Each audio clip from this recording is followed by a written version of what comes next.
I was exhibiting signs of high blood pressure. But I don't think I took it as seriously as I should have. Being that you think, oh, I'm young, I'll be okay, just need a break, a few hours of rest here or there. So I wish I'd paid more attention to that side of things. I just returned home from a day at work. There were warning signs which I didn't recognise at the time. I was quite busy that day. When I arrived back home, managed to prepare supper that evening. My daughter was out at a friend's and was coming home later, and just sat down to watch the evening news. I believe it was 6 o'clock news, and that's when I started feeling unwell. And when I sat down, I remember feeling very dizzy and thinking, this is not good. Tried to reach for my phone, which was on the coffee table, and that was the last thing I remembered. And when I came to, I'm not sure what time, I was lying on the floor and not able to move my side, my right arm nor my leg. Couldn't get myself up, and I believe I was in and out because I kept waking up and I'd be on the floor trying to move, then I'd black out again. And my daughter didn't find me till she returned home at about 11 that night. I remember waking up on the ward. I'd lost my speech.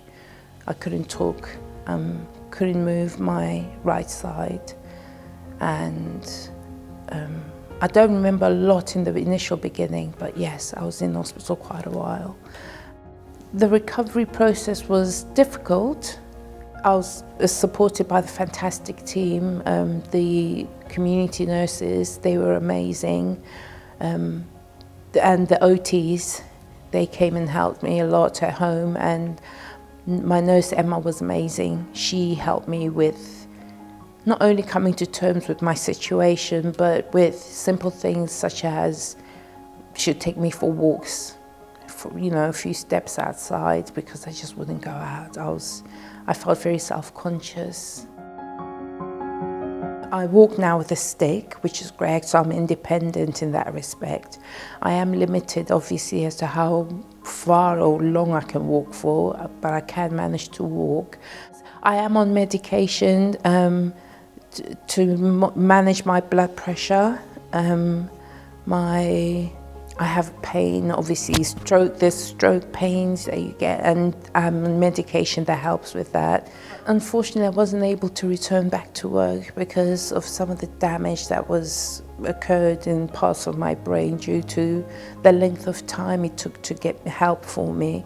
I have been attending groups, support groups, which I still do attend to this day, the peer support group, which I'm now volunteering in. I finally felt ready to take that step to try and help others who've been in my situation. And I think I've become more passionate about helping people who've gone through similar experiences, helping them to see that there is light at the end of the tunnel, because in the beginning, as I experienced, it doesn't seem so. The future seems bleak, and yet there is the other side. And when you get there, you realize just how you appreciate life more than you did before.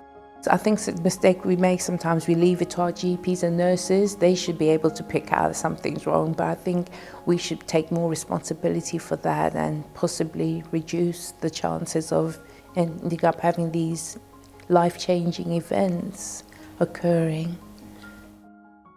Over half of strokes are preventable, and hypertension is the most important risk factor for strokes.